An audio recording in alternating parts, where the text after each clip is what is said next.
Je m'appelle Michael Wilson. J'ai 29 ans et ma famille a exigé que je donne ma maison à mon frère. Avant de vous raconter comment j'ai vendu cette maison sous leur nez et disparu à l'autre bout du pays, faites-moi une faveur et dites-moi d'où vous regardez dans les commentaires ci-dessous.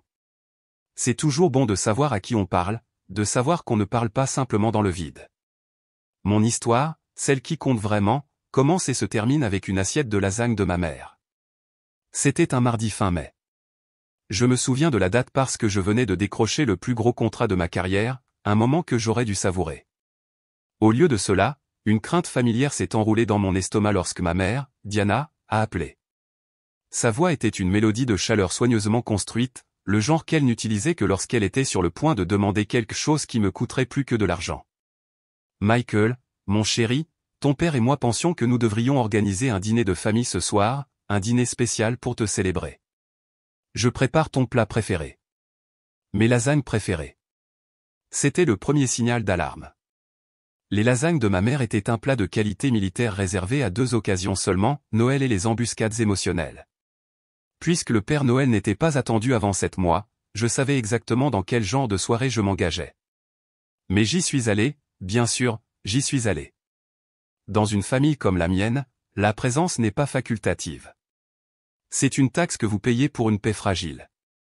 Vous vous présentez, vous souriez, vous jouez votre rôle et vous espérez que les dégâts seront minimes. La maison où j'ai grandi sentait l'ail, l'origan et les tomates mijotées, une odeur qui signifiait autrefois le confort, mais qui signalait maintenant une négociation imminente.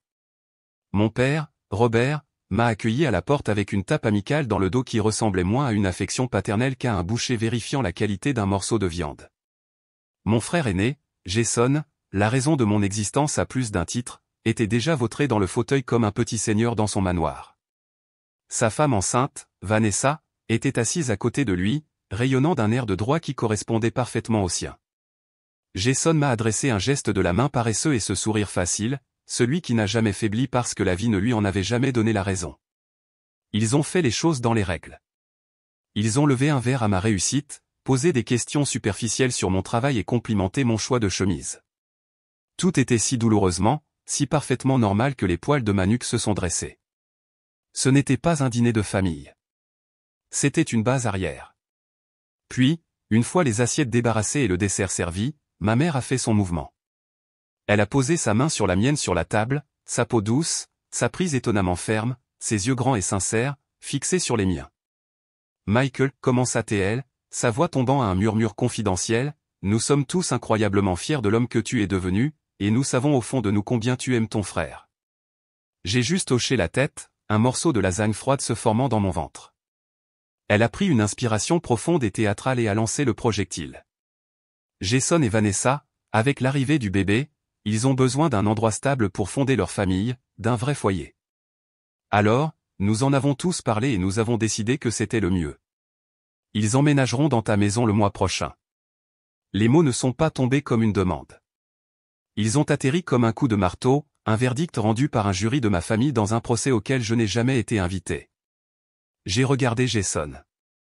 Il hochait la tête sérieusement, comme s'il recevait un honneur qu'il avait mérité.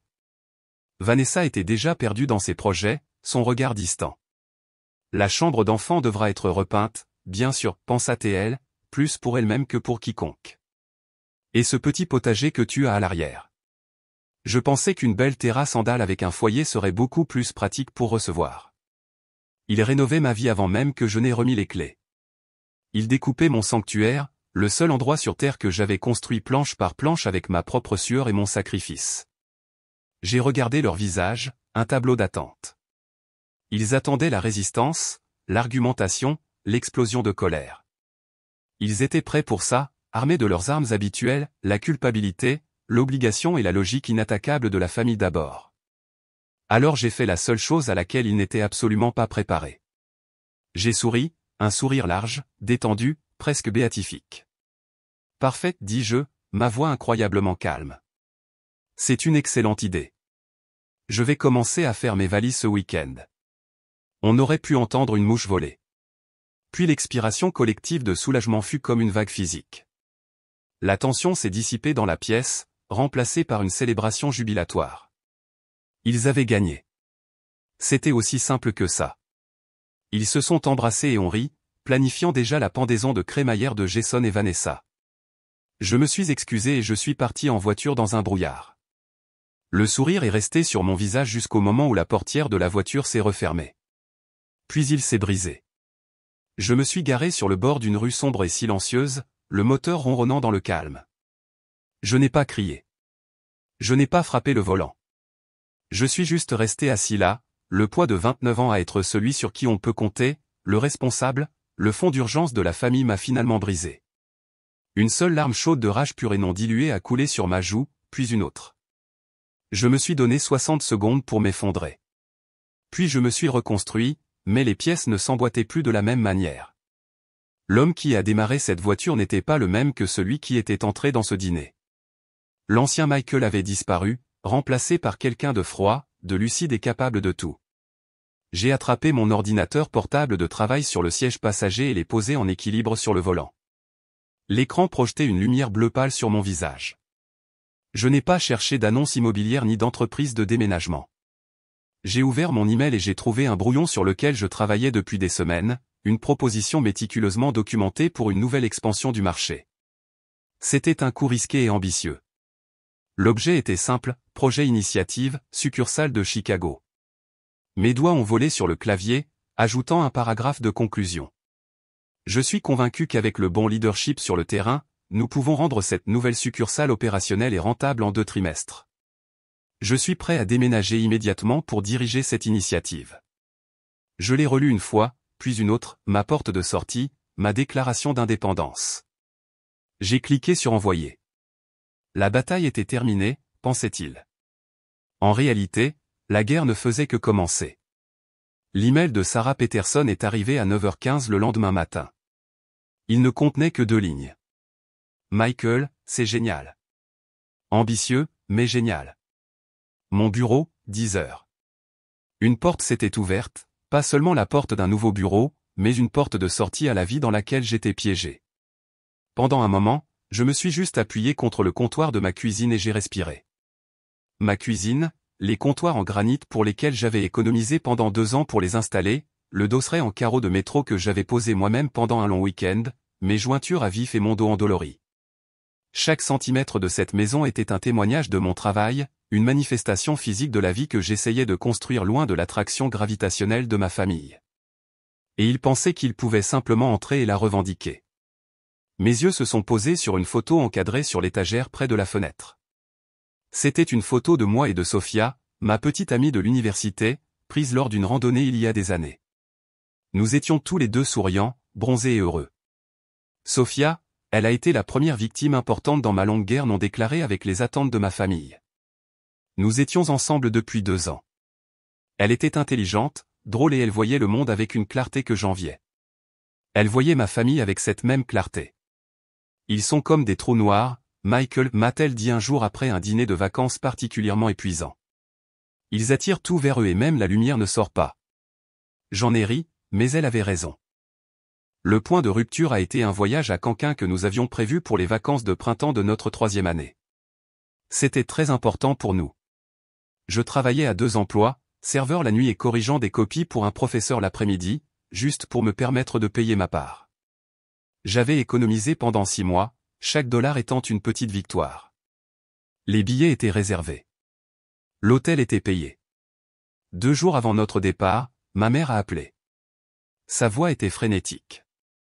Jason, qui était censé être à son 3e semestre à l'université d'État, un voyage gratuit que mes parents finançaient, bien sûr, avait une opportunité d'investissement à ne pas manquer. Un ami d'un ami démarrait une entreprise d'impression de t-shirts. C'était une valeur sûre. Tout ce dont il avait besoin était d'un petit prêt à court terme pour acheter l'équipement initial, $3000. Il te remboursera dès que la première grosse commande arrivera, Michael, je te le promets, avait plaidé ma mère. Cela pourrait être la chose qui le remettrait enfin sur les rails. Tu ne voudrais pas te mettre en travers de l'avenir de ton frère, si? Le chantage émotionnel était suffocant. J'avais 21 ans. J'ai regardé Sophia, qui écoutait ma conversation, son expression illisible. Je savais quelle était la bonne réponse. Je savais ce qu'elle voulait que je dise, mais le conditionnement était trop profond. La peur d'être celui qui disait non, celui qui laissait Jason échouer, était plus forte que mon désir de vacances. D'accord, maman, dis-je, ma voix à peine un murmure. Je vais transférer l'argent. J'ai raccroché le téléphone, et le silence dans notre petit appartement était assourdissant. Sophia n'a pas crié. Elle n'a pas pleuré. Elle m'a juste regardé avec une profonde tristesse qui était bien pire. Il ne s'agira jamais de nous, n'est-ce pas, Michael, demanda-t-elle doucement. Tant que tu seras avec moi, je serai toujours en deuxième position. Je serai en compétition avec les mauvaises idées de ton frère, les crises de culpabilité de ta mère, les attentes de ton père. Il s'agira toujours d'eux. Nous avons annulé le voyage. Je lui ai dit que je travaillerais pour récupérer l'argent, que nous pourrions partir en été. Mais nous savions tous les deux que c'était fini. L'entreprise de t-shirt a fait faillite en moins de 2 mois. Jason a vendu l'équipement pour une fraction de ce qu'il avait payé et a utilisé l'argent pour acheter un nouveau système audio pour sa voiture. Je n'ai jamais vu un centime des $3000, mais le coût était bien plus élevé. J'ai perdu Sophia. Elle avait raison. J'étais un filet de sécurité, et c'est une chose solitaire à être. Le souvenir était encore cuisant lorsque mon téléphone a vibré sur le comptoir, me ramenant au présent. Le nom de ma mère clignotait sur l'écran. Je l'ai regardé fixement, ma mâchoire se serrant. Je savais ce que c'était. C'était la frappe de suivi, la consolidation de sa victoire de la nuit dernière. J'ai répondu. Michael, mon chéri, je suis si contente de t'avoir attrapé, gazouilla-t-elle, sa voix suintant le soulagement et l'affection. Je voulais juste appeler et dire à quel point la nuit dernière a compté pour ton père et moi. Tu as un si bon cœur. Tu as toujours été le responsable. Content d'avoir pu aider, maman, répondis-je, les mots ayant un goût de poison. Il y a juste une toute petite chose, continua-t-elle, et je me suis préparé. C'est la voiture de Jason. Tu sais, la vieille berline.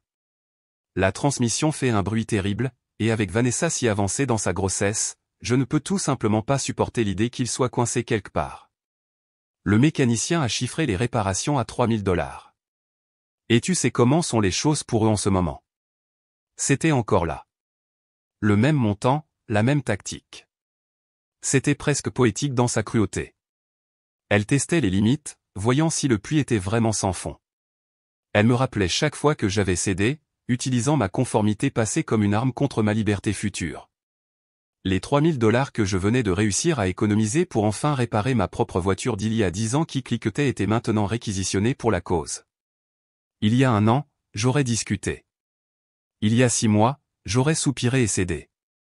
Mais aujourd'hui, debout dans la cuisine de la maison qu'ils essayaient de me prendre, avec les yeux tristes de Sophia brûlés dans ma mémoire et un plan d'évasion déjà en marche, quelque chose en moi s'est fermé. Une porte s'est fermée et une serrure a tourné. Tu sais quoi, maman, dis-je, et ma voix était différente, plus froide. C'est un vrai problème. Jason devrait envisager de contracter un prêt auprès de la banque. Ou peut-être que papa peut l'aider. Mes finances sont bloquées en ce moment. Le silence à l'autre bout du fil était glacial. Son masque joyeux était tombé. Bloqué, répéta-t-elle, sa voix aiguë. Dans quoi pourrait-elle bien être bloquée qui soit plus important que la sécurité de ton frère et de son enfant à naître? Je gère simplement mes propres affaires, maman, dis-je, comme papa et toi m'avez toujours appris à le faire. Ne prends pas ce ton avec moi, Michael, siffla-t-elle. Après tout ce que nous avons fait pour toi. J'ai failli rire. Tout ce qu'ils avaient fait pour moi, ou tout ce qu'ils m'avaient pris. J'ai pensé aux bourses que j'avais dû demander parce que mon fonds pour l'université avait été emprunté pour l'une des start-up ratées de Jason. J'ai pensé aux vêtements de seconde main et à l'équipement sportif d'occasion, tandis que Jason avait tout neuf. J'ai pensé au trophée de mathématiques solitaire sur mon étagère. Je dois y aller, maman. J'ai une journée chargée. Michael, ne me raccroche pas au nez. J'ai raccroché.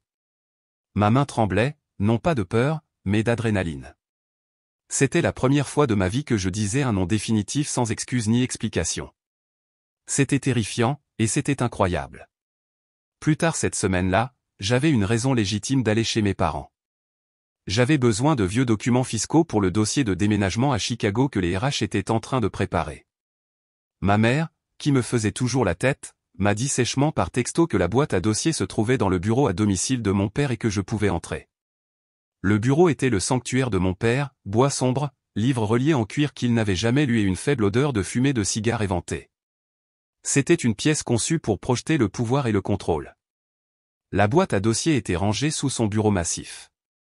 Alors que je m'accroupissais et que je la sortais, la manche de ma veste a frôlé une pile de courriers branlante sur le coin du bureau, envoyant une cascade d'enveloppes sur la moquette moelleuse. Mince, murmurai-je, en les ramassant.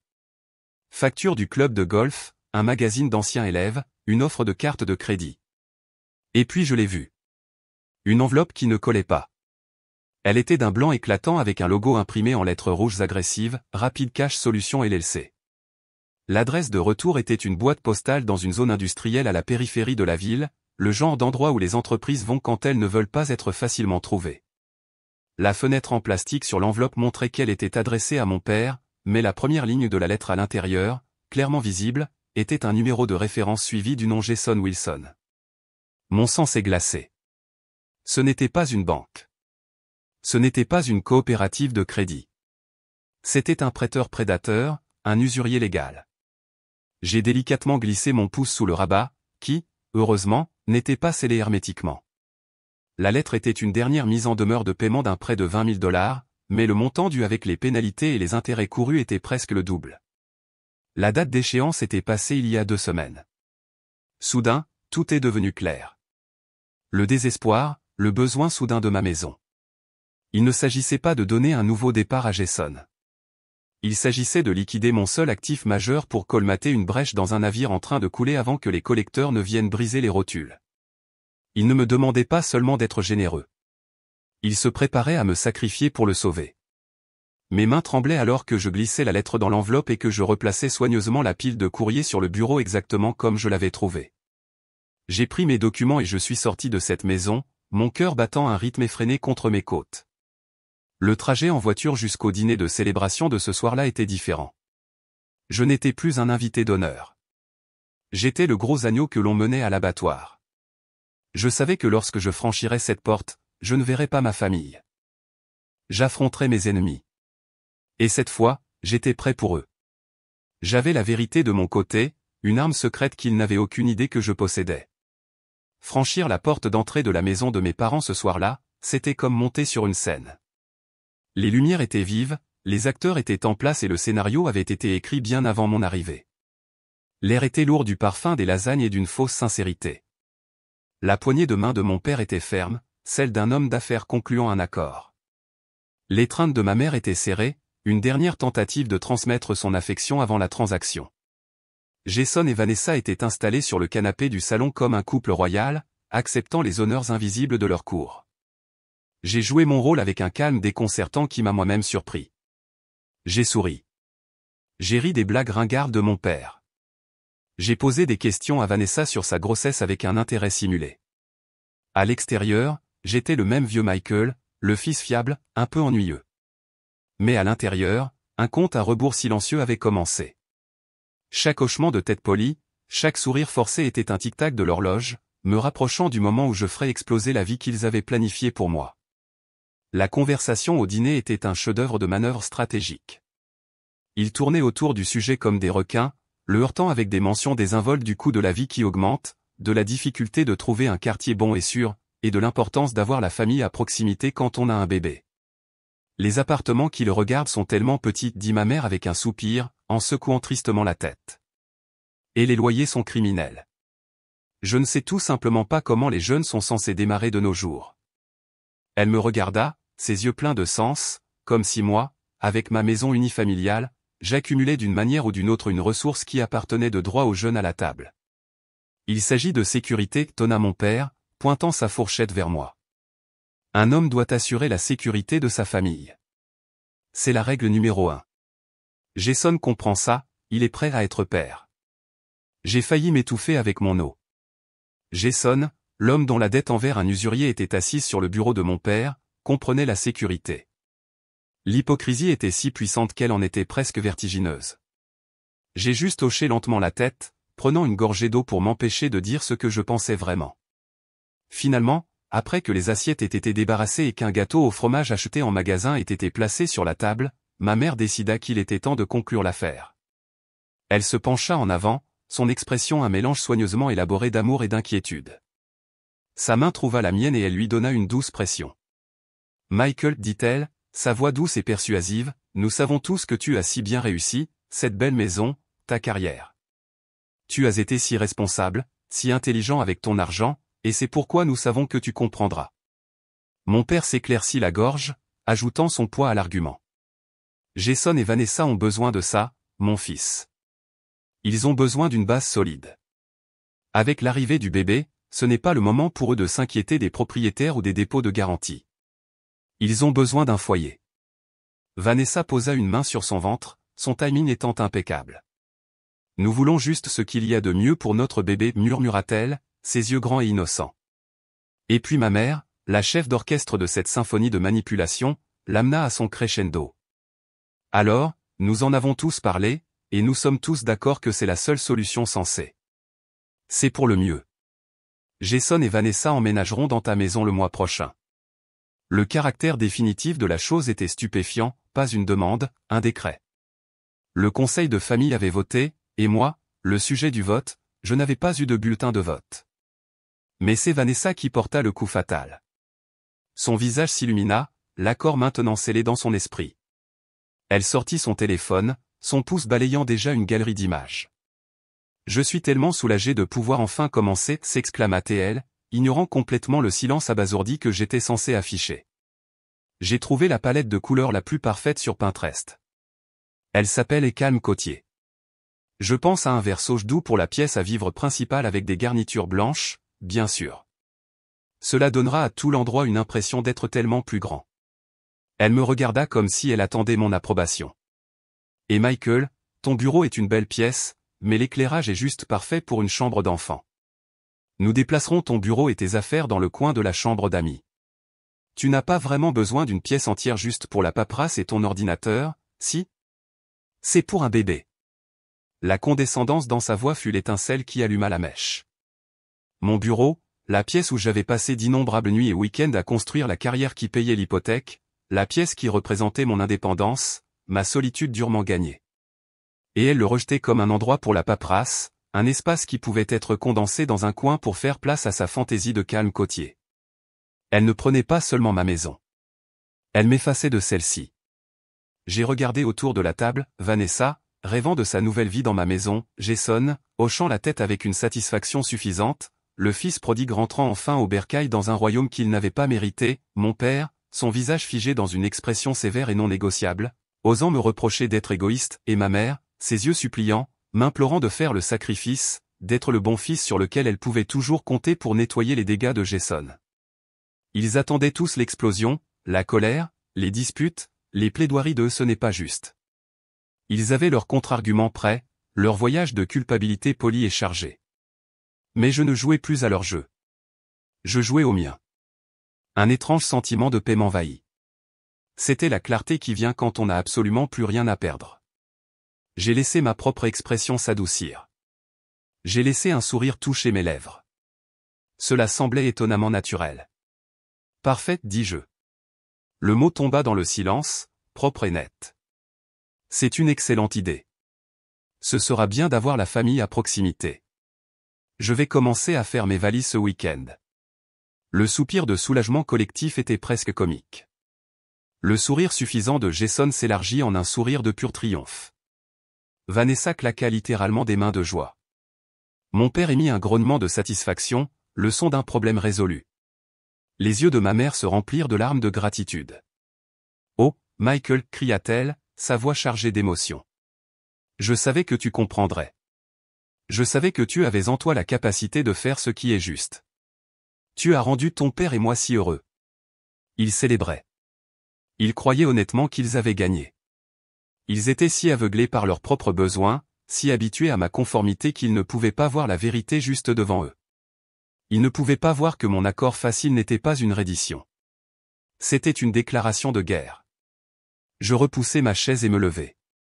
Bon, si vous voulez bien m'excuser, il se fait tard. J'ai une grosse journée de travail demain.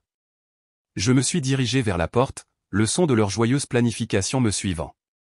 Ils discutaient déjà de ce qu'il fallait faire avec mes meubles, qui obtiendrait quelle pièce, quand organiser la pendaison de crémaillère. Je ne me suis pas retourné. Alors que je m'éloignais, leurs visages heureux et festifs dans la fenêtre éclairée était la dernière image que j'ai eue d'eux. Ce n'était plus une image douloureuse. C'était une photographie de ma motivation, une image de la cage dont j'étais sur le point de m'échapper pour toujours. La route devant moi était sombre, mais pour la première fois de ma vie, j'avais l'impression d'être celui qui était au volant. Les 3 semaines qui ont suivi ont été les plus stressantes et les plus libératrices de ma vie. Je menais une double vie, jonglant avec les détails complexes de ma fuite et la performance constante d'être le fils obéissant et complaisant. Chaque appel téléphonique était un risque calculé, chaque décision un pas sur une corde raide. Mon premier geste a été de consolider l'histoire officielle. Ma rencontre avec Sarah Peterson à New York s'est mieux déroulée que je n'aurais pu le rêver. Le conseil d'administration a approuvé mon plan d'expansion à Chicago avec enthousiasme. Ma nouvelle vie avait une date de début. Maintenant, je devais m'assurer que mon ancienne vie avait une date de fin propre et définitive. L'appel à Emma Chin, l'agent immobilier discrète, fut ma prochaine étape. J'ai expliqué la situation avec autant de détails que j'osais. J'ai besoin que ce soit complètement hors des radars, Emma, ai-je insisté. Pas d'annonce en ligne, pas de panneau dans la cour. J'ai besoin d'un acheteur qui puisse agir rapidement et garder sa bouche fermée. Je la vends telle qu'elle, et je suis prêt à encaisser un coup sur le prix pour la rapidité et la confidentialité. Une situation familiale compliquée, avez-vous dit. Sa voix était professionnelle, mais je pouvais entendre la curiosité. On peut dire ça, répondis-je sèchement. Considérez cela comme un divorce préemptif, mais de tout mon arbre généalogique. Elle gloussa. Compris, monsieur Wilson. Je suis spécialisé dans le compliqué. Laissez-moi passer quelques coups de fil. Pendant qu'Emma opérait sa magie, j'ai construit la grande muraille de la tromperie autour de ma maison. La pièce maîtresse de ceci était mon histoire de rénovation. J'ai appelé ma mère, ma voix pleine d'efficacité joyeuse. Salut, maman, je voulais juste te donner des nouvelles, dis-je. J'ai engagé une entreprise fantastique pour remettre la maison en parfait état pour Jason et Vanessa. Ils vont faire un nettoyage en profondeur complet, réparer toutes les petites bosses dans la cloison sèche et donner à tout l'intérieur une nouvelle couche de peinture.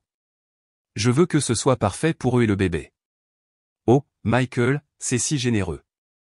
Tu n'as pas à faire tout ça, dit-elle, bien que sa voix trahisse sa joie. Je veux le faire, insistai-je. Mais voici le truc, leur contrat est assez strict. Pour que la peinture sèche correctement et pour leur responsabilité en matière d'assurance, ils exigent que la maison soit complètement vide et non perturbée pendant les 3 semaines complètes. Personne n'entre ou ne sort. Il commence lundi, il est donc probablement préférable que tout le monde reste à l'écart jusqu'à ce que tout soit terminé. Je te ferai savoir dès que ce sera prêt pour le grand jour du déménagement. C'était un mensonge brillant, si je puis dire. Il était enveloppé de générosité, jouant directement sur leur image de moi comme étant le responsable. Cela me donnait une raison plausible de refuser l'accès, et surtout, cela me donnait 3 semaines d'intimité ininterrompue. Ils ont mordu à l'hameçon, la ligne et le plomb. La situation critique est survenue une semaine plus tard. Mon père m'a appelé au travail. Michael, dit-il, sa voix décontractée, trop décontractée. Je vais être dans votre coin demain. Je pensais passer à la maison. Peut-être déposer un café pour les peintres. Voir comment ils avancent. Mon sang s'est glacé. Emma avait prévu 2 visites pour le lendemain. Oh, c'est gentil de ta part, papa, bégayai-je, mon esprit s'emballant. Mais le contremaître est un vrai maniaque. Il me disait justement hier que toute nourriture ou boisson extérieure viole leur politique de sécurité au travail, quelque chose à propos d'une contamination potentielle des surfaces. Il s'est emporté à ce sujet. Je ne veux vraiment pas faire de vagues avec ces gars, ils font un si bon travail. Sécurité au travail pour les peintres, railla-t-il. Nouvelle réglementation, je suppose, dis-je, improvisant sauvagement. Écoute, je serai là moi-même vendredi pour vérifier l'avancement des travaux. Je prendrai des photos et je vous les enverrai. Qu'en dis-tu? Il grommela, mais finit par accepter. Je raccrochai, ma main tremblant. C'était un rappel de la finesse de la glace. Les moments les plus surréalistes sont survenus lors de ma comédie quotidienne. J'étais au téléphone avec Vanessa, qui s'était désignée chef de projet de la rénovation.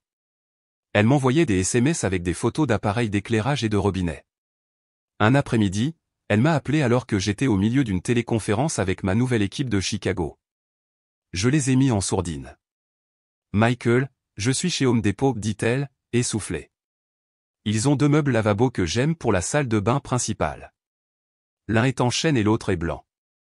Le blanc est un peu plus cher, mais je pense qu'il correspond mieux à l'esthétique du calme côtier. Qu'en penses-tu? Prends celui qui est blanc, Vanessa, dis-je, ma voix monotone. Ne t'inquiète pas du coup. Sur l'écran de mon ordinateur, un rappel de calendrier est apparu, signé l'accord de vente préliminaire, 16 heures. Oh, tu es le meilleur, cria-t-elle. Jason a tellement de chance d'avoir un frère comme toi. J'ai coupé le son de l'appel et j'ai dit à mon équipe de Chicago, désolé pour ça, tout le monde.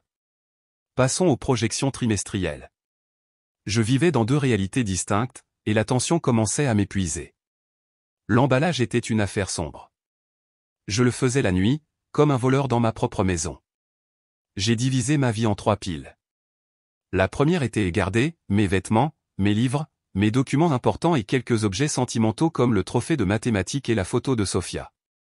Cette pile était petite. La deuxième était de vendre données, les meubles, les ustensiles de cuisine, les choses qui faisaient de la maison un foyer. Cette pile était grande. La troisième, et la plus difficile, était le jeter. C'est là que sont allés les artefacts de mon ancienne vie, de vieilles cartes d'anniversaire de mes parents avec des messages génériques, une photo encadrée de moi et Jason enfant où il tenait un nouveau vélo et moi je tenais la boîte dans laquelle il était. Chaque souvenir qui représentait une vie de deuxième meilleure. Les jeter dans un sac poubelle noir ressemblait à une trahison et à une libération tout à la fois. Emma Chin était une magicienne. Elle a fait venir un riche investisseur à la recherche d'une propriété locative. Il a vu la maison une fois, a noté sa bonne structure et a fait une offre en espèces qui était seulement légèrement inférieure à la valeur marchande. Le lendemain, elle a fait venir les Miller, un jeune couple avec un bébé en route, qui venait de perdre une autre maison dans le quartier. Ils sont tombés amoureux de l'endroit instantanément. Ils ont fait une offre en espèces au prix total. J'ai accepté l'offre des Miller. Il y avait une certaine poésie à vendre ma maison à un jeune couple qui étaient les personnes que Jason et Vanessa prétendaient être, travailleurs, pleins d'espoir et construisant une vie selon leurs propres conditions. La clôture était prévue pour le jeudi avant le samedi où ma famille croyait que c'était le jour du déménagement.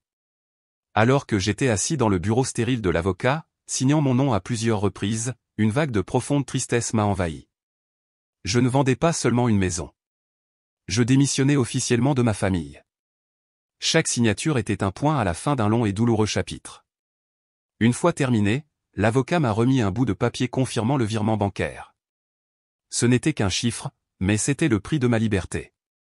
Je suis sorti sous le soleil éclatant de l'après-midi, j'ai pris une profonde inspiration et je me suis dirigé vers l'aéroport. Je ne me suis pas retourné. J'étais à 1100 km de là, dans un appartement stérile et vide de Chicago, lorsque le monde s'est écroulé pour la famille Wilson. J'étais en train de déballer une boîte étiquetée l'essentiel de cuisine lorsque mon téléphone, mon ancien téléphone, que j'avais gardé dans ce seul but, a commencé à vibrer sur le comptoir. Il était 10h02, pile à l'heure prévue. Je l'ai ignoré. Je pouvais imaginer la scène avec une clarté parfaite et douloureuse. Le grand camion jaune U-Haul, symbole triomphal de leur victoire, se traînerait dans ma vieille rue. Mon père serait au volant, se sentant fier et puissant, un patriarche pourvoyant aux besoins de son clan. Jason serait sur le siège passager, non pas en train de naviguer, mais probablement en train de faire défiler son téléphone, déjà ennuyé par le travail manuel qui allait se produire. Ma mère et Vanessa suivraient dans leur VUS, remplis de rêves de murs vers sauge et de chambres d'enfants sur le thème du safari. Ils s'arrêteraient au bord du trottoir de la maison qu'ils considéraient déjà comme la leur. Mais quelque chose ne collerait pas. La pelouse, que j'avais laissée pousser un peu hirsute, serait parfaitement entretenue. Il y aurait de nouveaux géraniums vibrants dans les jardinières sur le porche, remplaçant mes herbes d'aspect triste. Et une toute nouvelle mini-fourgonnette, une voiture familiale par excellence, serait garée dans l'allée. Je peux imaginer mon père s'avancer sur l'allée avec la confiance d'un homme qui possédait le monde. Il verrait Monsieur Miller, un type d'allure amicale dans la trentaine, en train d'arroser les nouveaux géraniums. Bonjour, mon père aurait tonné, non pas comme une salutation, mais comme un rejet. Nous sommes ici pour faire emménager mon fils. J'apprécie que vous et votre équipe ayez terminé la peinture plus tôt que prévu, mais votre travail est terminé ici. Vous pouvez emballer vos affaires maintenant. Monsieur Miller, un homme agréable à qui j'avais brièvement parlé au téléphone, lèverait les yeux de son arrosoir, un sourire poli mais confus sur le visage. Je suis désolé, monsieur, équipe de peinture. Je pense qu'il y a eu un malentendu. Je m'appelle Tom Miller. Ma femme et moi, nous habitons ici. L'expression joviale de mon père se figerait. Ce n'était pas un homme qui aimait être contredit. Habiter ici? C'est une bonne, mon fils. Drôle. Maintenant, sérieusement, le camion est garé en double fil. Cette maison appartient à mon fils, Michael Wilson. C'est le moment où la première fissure apparaîtrait dans leur journée parfaite. Le sourire de Monsieur Miller s'effacerait complètement, remplacé par une ferme résolution.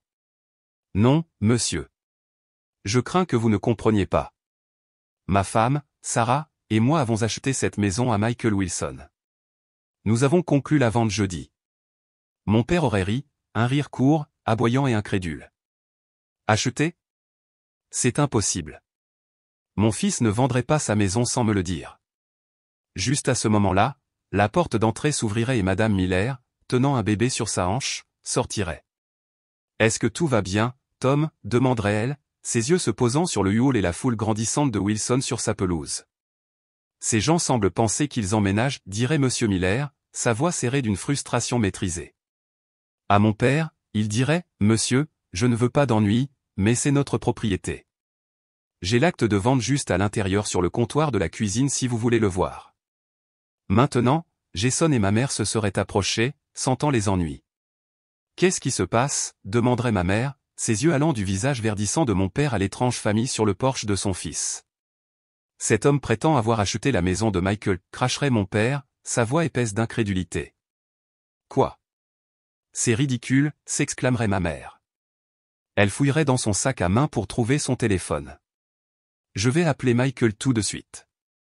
Il éclaircira toute cette bêtise. Il fait probablement juste une blague stupide et cruelle, mais une blague quand même. » Ses mains trembleraient en composant mon numéro, le numéro que j'avais débranché la veille. Elle écouterait, son visage pâlissant en entendant le message automatisé. Le numéro que vous avez composé n'est plus en service. Veuillez vérifier le numéro et réessayer. Elle essaierait à nouveau. Même résultat. La panique commencerait à s'installer, une marée froide montant dans sa poitrine. Vanessa, qui avait observé depuis le trottoir, finirait par remonter l'allée. Qu'est-ce qui prend si longtemps? Les déménageurs facturent à l'heure. Cette famille prétend habiter ici, marmonnerait Jason, sa propre confiance commençant à s'effriter. Ne soyez pas absurde, rétorquerait Vanessa. Elle se tourna vers les Miller, sa voix dégoulinant de condescendance. Écoutez, je ne sais pas quel genre d'arnaque vous essayez de faire, mais nous avons un accord avec le propriétaire. Maintenant, si vous voulez bien quitter la propriété avant que nous n'appelions la police. Madame, nous sommes les propriétaires, dirait Madame Miller, sa voix maintenant aussi froide que la glace. Elle déplacerait son bébé sur son autre hanche. Et si quelqu'un doit appeler la police pour intrusion, ce sera nous. En fait, l'agent immobilier qui nous a vendu la maison, une femme charmante nommée Emma Chin, a mentionné qu'il pourrait y avoir une certaine confusion. Elle nous a laissé sa carte. Elle tendrait la carte à ma mère, dont la main tremblerait trop pour la prendre. Mon père arracherait la carte. Il fixerait le nom, le numéro, et à ce moment précis, toute l'horrible vérité leur tomberait dessus avec la force d'un coup physique. L'accord facile, la promesse d'emballer, l'histoire des peintres, le téléphone débranché. Ce n'était pas une blague. C'était un plan, une fuite froide, calculée et parfaitement exécutée. Je peux juste voir le regard sur le visage de Jason. La satisfaction suffisante disparaîtrait, remplacée par la panique brute et écarquillée d'un enfant gâté à qui on vient de dire que la banque de papa et maman est définitivement fermée. Toute sa vie, il avait échoué vers le haut, amorti par mes sacrifices forcés et l'adoration aveugle de nos parents. Maintenant, le filet avait disparu. Il se tournerait vers notre père, sa voix se brisant avec une vie de confiance imméritée s'effondrant d'un seul coup. Tu m'as dit que c'était réglé. Tu m'as dit qu'il le ferait. Tu as dit qu'il était faible. Tu as toujours dit que tu pouvais le gérer. C'est de ta faute. Vanessa hurlerait, sa fureur se tournant des Miller vers son mari. Toi et tes stupides projets pour devenir riche rapidement. Tu me l'as promis. Tu m'as promis une maison pour notre bébé. Tais-toi, Vanessa, hurlerait Jason en retour. Ne me dis pas de me taire. Mon père se contenterait de rester là, sans voix, la carte de l'agent immobilier écrasée dans son poing, son visage une toile marbrée de rage et d'humiliation. Ma mère sangloterait ouvertement. La famille parfaite imploserait sur la pelouse entretenue d'une maison qui était censée être leur salut, tout cela pendant que les nouveaux propriétaires regardaient en silence horrifié. Leur royaume n'avait pas seulement été conquis. Il avait été démantelé brique par brique de l'intérieur par la seule personne qu'ils avaient toujours tenue pour acquise, et ils ne l'ont jamais, jamais vu venir. De retour dans mon appartement calme de Chicago, le silence était mon bouclier. Le chaos qui se déroulait à 1100 km de là n'était qu'un écho lointain. J'ai passé ce samedi à déballer, à ranger mes quelques biens dans mon nouvel espace vide. Chaque livre placé sur une étagère, chaque chemise accrochée dans le placard, était un acte d'affirmation de ma nouvelle vie. Tard dans la nuit, poussé par une curiosité morbide que je ne pouvais réprimer, j'ai allumé mon ancien téléphone une dernière fois, en le connectant au Wi-Fi de mon appartement. C'était comme piquer un nid de guêpe avec un bâton. L'écran a explosé dans un blizzard de notifications, un témoignage numérique de l'effondrement complet et total de ma famille. Il y avait 37 appels manqués, 15 de maman, 12 de papa, 10 de Jason. Les messages textes, lorsqu'ils sont lus dans l'ordre chronologique, brossent un tableau saisissant de leur descente dans la folie. Cela a commencé par la confusion et l'incrédulité. Maman, 10h15, Michael, il y a un malentendu à la maison. Appelle-moi immédiatement. Papa, 10h17, qu'est-ce que c'est que cette histoire, Michael? Une sorte de blague? Ce n'est pas drôle. Appelle-moi maintenant. Puis, cela s'est transformé en colère et en menace. Papa, 10h45, réponds à ton téléphone, lâche. Je jure devant Dieu que je te trouverai. Tu penses pouvoir vendre ta maison et t'enfuir? Je vais envoyer mon avocat après toi si vite que ta tête va tourner.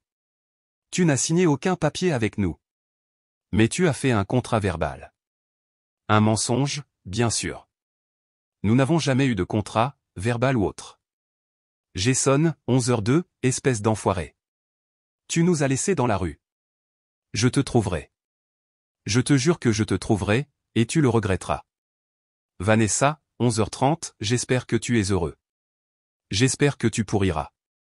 Espèce d'égoïste. Et finalement, au fil des heures et que la réalité de ma disparition s'installait, le ton s'est transformé en supplication désespérée et pathétique. Maman, 15h20, Michael, s'il te plaît. S'il te plaît, mon chéri, dis-moi juste où tu es. On peut arranger ça. C'était une erreur. On a trop forcé. Je suis désolé. Tout ce que tu veux. S'il te plaît, mon bébé. Appelle juste ta mère. J'ai tellement peur. Papa, 17h45, mon fils. Fais-nous juste savoir que tu es en sécurité. C'est tout. J'ai lu les messages avec un étrange détachement clinique. Il y avait une partie de moi qui aurait dû ressentir quelque chose, de la culpabilité, de la pitié, peut-être même un soupçon de satisfaction, mais il n'y avait rien. C'était comme lire des informations sur des étrangers.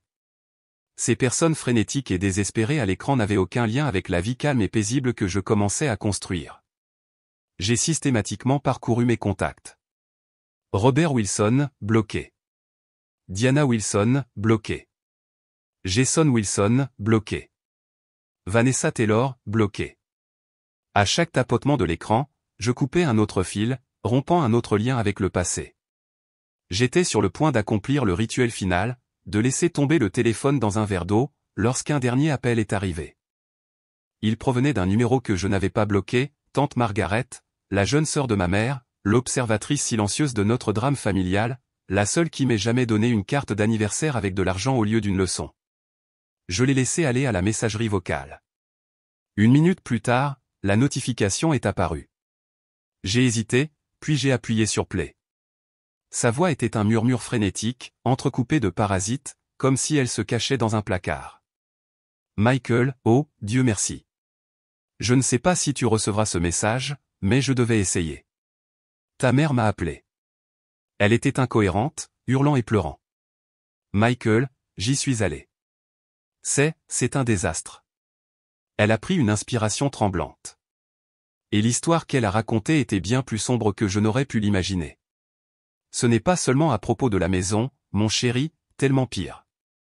J'ai finalement obtenu toute la vérité de ton père.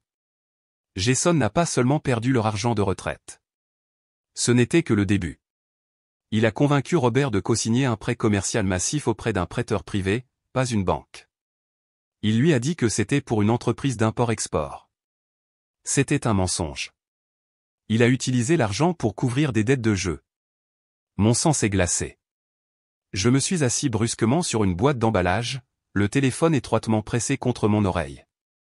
C'est pire, continua-t-elle, sa voix se brisant. Quand cet argent a été épuisé, il a refinancé leur maison, a falsifié la signature de ton père sur la deuxième hypothèque. Il recevait des appels menaçants, Michael, d'usurier, le genre de personne que tu vois dans les films. Ils allaient venir à la maison. C'est pourquoi ils étaient si désespérés pour ta maison. Leur plan était de te faire sortir, de la vendre immédiatement, probablement par le biais d'un accord en espèces louches, et d'utiliser l'argent pour rembourser les requins avant de tout perdre. Ou pire. Tout s'est mis en place. La lettre que j'ai vue n'était qu'un morceau d'un puzzle géant en décomposition. Ils n'essayaient pas seulement de m'utiliser comme un radeau de sauvetage. Ils essayaient de me découper et de m'utiliser comme bois de chauffage pour tenir les loups à distance. Ma soi-disant trahison n'était pas seulement un acte de conservation de soi. C'était une échappatoire à une situation qui aurait pu devenir dangereuse. Mon nom était toujours sur l'acte de vente. Qui sait dans quel genre de problème juridique j'aurais pu être entraîné? Ton père? Il a l'air d'avoir vieilli de 20 ans en une journée, murmura tante Margaret. Diana est sous sédatif. Jason et Vanessa ont eu une dispute hurlante dans la cour avant. Elle a fait ses valises, et ses parents sont venus la chercher. Elle a dit qu'elle demandait le divorce. Jason est juste brisé, assis sur le canapé à fixer le mur. Michael, je ne suis pas d'accord avec ce qu'ils t'ont fait. Dieu sait que je ne l'ai jamais été. Ils ont eu tort. Mais j'ai peur pour eux. Je pensais que tu méritais de connaître toute l'histoire. La vraie raison. Le message vocal s'est terminé par un léger clic. Je me suis assis dans le silence de mon nouvel appartement, la ligne d'horizon d'une ville étrange scintillant à l'extérieur de ma fenêtre. Il n'y avait pas de victoire là-dedans, pas de triomphant, je vous l'avais dit. Il n'y avait que la confirmation calme et glaçante que j'avais fait ce qui était juste, la seule chose à faire. Ma famille n'avait pas seulement été égoïste. Ils avaient été imprudents et pourris jusqu'à la moelle, prêts à me sacrifier pour protéger la source de leurs problèmes. Je me suis levé et me suis dirigé vers l'évier de la cuisine. J'ai supprimé le message vocal de tante Margaret. J'ai ensuite ouvert mon nouveau téléphone et je lui ai envoyé un court texto, « Merci pour tout, tante Margaret, d'avoir toujours été gentille. J'espère que vous allez bien. Prenez soin de vous. » J'ai cliqué sur envoyer. Ensuite, j'ai pris mon ancien téléphone, le récipient de toute cette toxicité, et je l'ai laissé tomber dans le verre d'eau que j'avais préparé sur le comptoir. L'écran a vacillé, a planté et s'est éteint pour la dernière fois. C'était fait. C'était vraiment, enfin fait. Les 18 mois qui ont suivi ont été une révolution tranquille. Chicago est devenu ma toile, et j'ai peint une nouvelle vie avec des couleurs que j'ai choisies moi-même. La ville était magnifiquement indifférente. Elle ne connaissait pas mon histoire, ne se souciait pas de mon nom de famille. Elle se souciait seulement de ce que je pouvais faire, de ce que je pouvais construire. Et pour la première fois, moi aussi. Au travail, je n'étais plus celui qui était responsable. J'étais celui qui était innovant, le gars qui fait avancer les choses. La succursale de Chicago sous ma direction n'a pas seulement atteint ses objectifs, elle les a fracassés. J'ai favorisé une culture de collaboration et de respect, exactement l'opposé de la hiérarchie toxique dans laquelle j'avais grandi. J'ai construit une équipe, pas une liste de personnes à charge. Mes journées étaient remplies de réunions productives, de problèmes stimulants et de la profonde satisfaction de voir un plan se concrétiser. Ma vie en dehors du travail a également commencé à s'épanouir.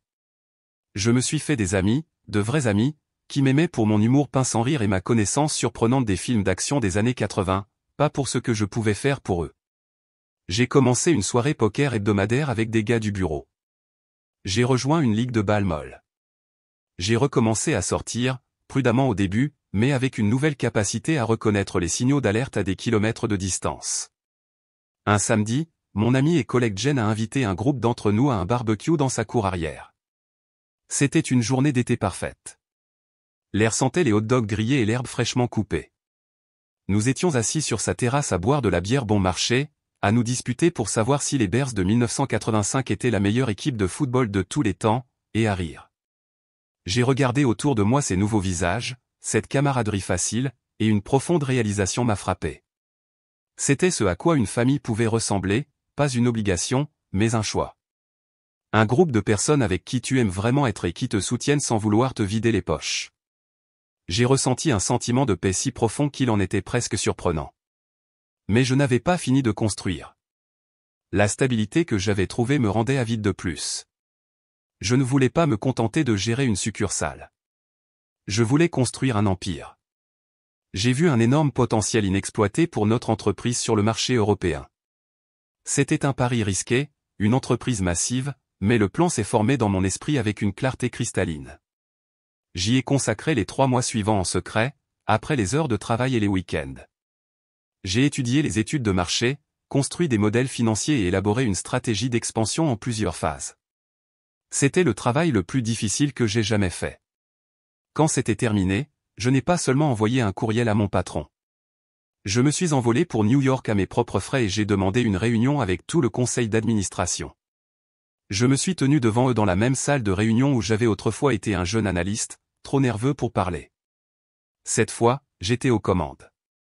J'ai exposé ma vision d'un bureau à Londres, d'un réseau européen, d'un avenir véritablement mondial pour l'entreprise. Je ne leur demandais pas un emploi. Je leur montrais une feuille de route vers un plus grand succès et je leur disais que j'étais le seul à avoir la carte. Ils étaient époustouflés. L'audace de la chose, combinée aux détails méticuleux de mon plan, était indéniable. 2 semaines plus tard, l'offre est arrivée, directeur des opérations européennes, basé à Londres. Je n'avais pas seulement gravi les échelons. J'en avais conçu et construit un nouveau pour moi-même. Alors que j'étais en plein préparatif de mon déménagement, en train de faire mes valises pour mon condo de Chicago, un numéro inconnu de l'indicatif régional de ma ville natale s'est allumé sur mon téléphone. Il y a 1 an, j'aurais laissé passer. Mais maintenant, je ne ressentais qu'une calme curiosité. J'ai répondu. Une voix de femme, mince et fragile comme un vieux parchemin, a chuchoté mon nom. Michael. Il m'a fallu une seconde pour la situer. C'était ma mère. Sa voix, autrefois si pleine d'autorité et de chaleur manipulatrice, était maintenant une chose grinçante et brisée. Je suis resté silencieux. Le silence était ma réponse.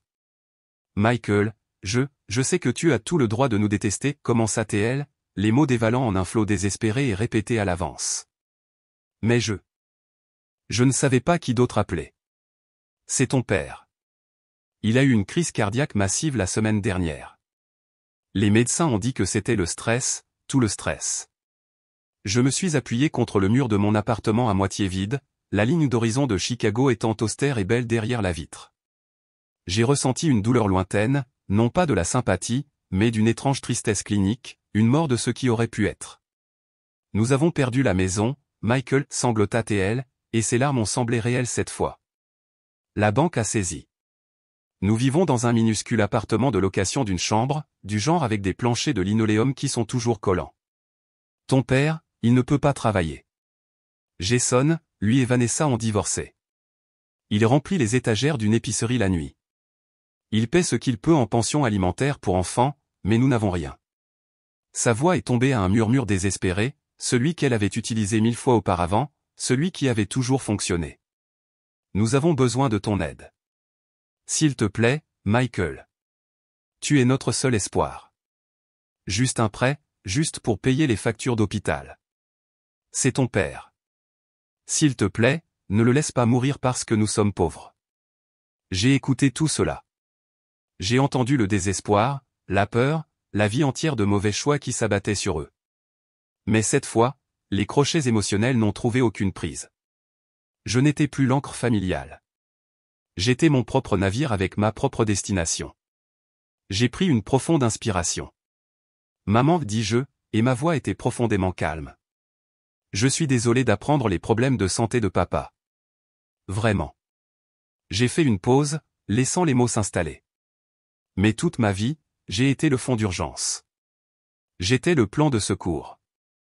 Mon avenir, mes économies, mes relations, ma propre maison, ils étaient tous considérés comme des ressources à utiliser pour régler des problèmes que je n'ai pas créés. Je ne suis plus cette personne.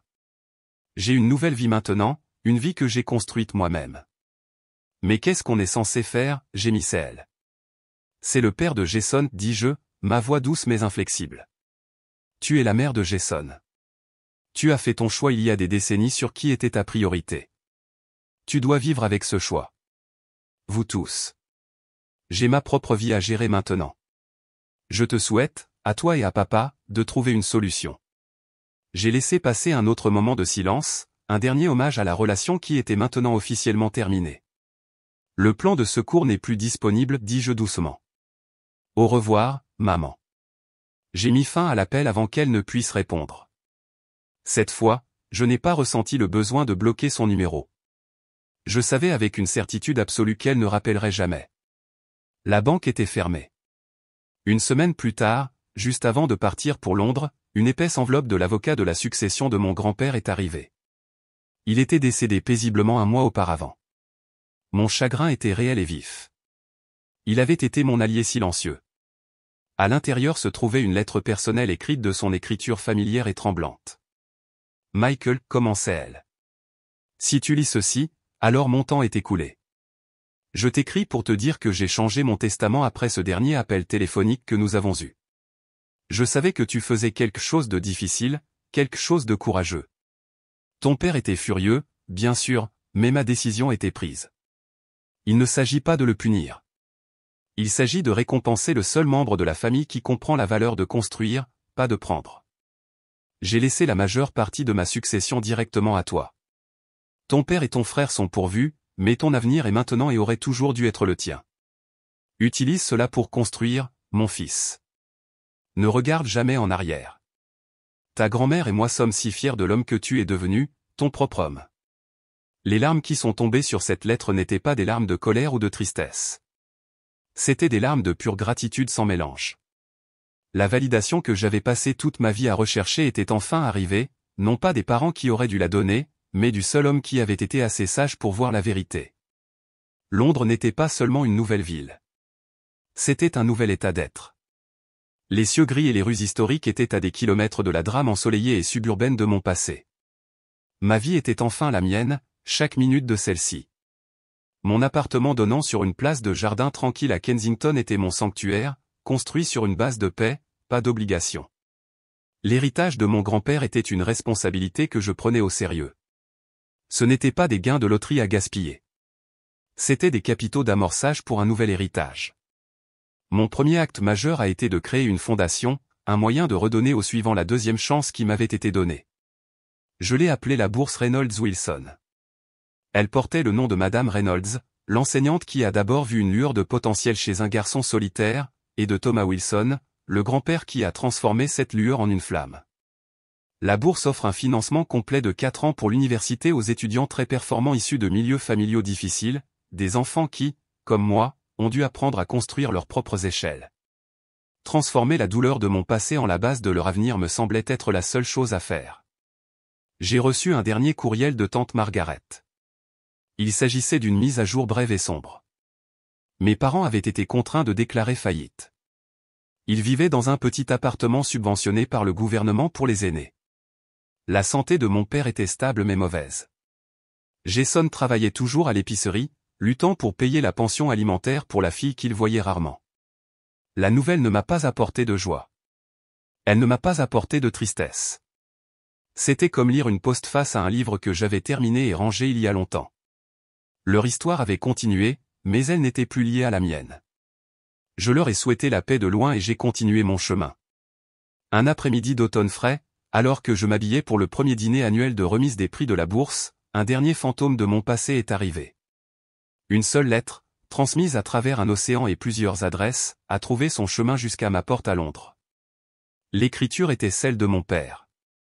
Mes mains étaient parfaitement stables quand je l'ai ouverte. La note était courte, quelques lignes amères griffonnées sur un morceau de papier bon marché. Il n'y avait aucune excuse, aucune reconnaissance de son propre rôle dans leur chute, seulement le blâme brut et sans phare d'un homme brisé. Tu avais tout, disait-elle. Tu aurais pu sauver cette famille, mais tu as choisi d'être égoïste et de tout gâcher. J'espère que tu es heureux de ce que tu as fait. Tu nous as détruits. J'ai lu les mots. Il y a quelques années, ils m'auraient éviscéré. Ils auraient été un poignard de culpabilité planté dans mon cœur. Mais maintenant, ce n'étaient que des mots, les tristes et dernières divagations d'un homme qui n'avait jamais compris qu'on ne peut pas détruire quelque chose qui était déjà brisé. Je me suis dirigé vers le petit et élégant destructeur de papier dans mon bureau à domicile. Je n'ai pas déchiré la lettre. Je ne l'ai pas brûlée. Je l'ai introduite calmement dans la fente. La machine s'est mise en marche, son bruit mécanique tranquille remplissant la pièce. Le son des lames coupant ces derniers mots amers en bande ressemblant à des confettis insignifiants était le son de ma libération finale et absolue. Juste au moment où le dernier morceau de papier a disparu, mon téléphone a sonné. C'était un appel FaceTime de Jen à Chicago. Son visage souriant a rempli l'écran. « Eh, patron, regarde-toi en smoking » dit-elle joyeusement. « Prêt pour ta grande soirée ? Tu vas réaliser des rêves. » « C'est le plan, dis-je, en souriant en retour, une chaleur véritable se répandant dans ma poitrine. « Eh bien, écoute ça, dit-elle en riant. Tu ne vas pas croire qui a appelé le bureau de Chicago aujourd'hui en demandant à être mis en contact avec toi. Ton frère Jason a dit que c'était une affaire familiale urgente et personnelle. Ne t'inquiète pas, je lui ai fait le discours, nous avons une politique stricte. Il n'avait pas l'air bien, Michael. Il avait l'air petit. Je me suis retourné et j'ai regardé par ma fenêtre. Les lumières de Londres commençaient à scintiller contre le violet profond du ciel du soir. C'était une ville belle, tentaculaire et infinie, ma ville. J'ai pensé à Jason, un fantôme avec une voix désespérée essayant de me joindre à travers un océan et une vie de mauvaise foi. Et je n'ai ressenti qu'une vaste et paisible distance. Je me suis retourné vers l'écran, vers mon ami, vers ma nouvelle vie. J'ai souri, un vrai sourire, libéré des ombres et des obligations. Il est trop tard, dis-je, ma voix calme et claire. Je ne suis plus le plan de secours de personne. Merci d'avoir écouté mon histoire. J'espère qu'elle a résonné avec vous d'une manière ou d'une autre. Avez-vous déjà été dans une situation où vous avez dû faire un choix difficile pour protéger votre propre paix ? Partagez votre histoire dans les commentaires ci-dessous. Et si cela signifiait quelque chose pour vous, veuillez cliquer sur le bouton j'aime et vous abonner pour ne pas manquer la suite.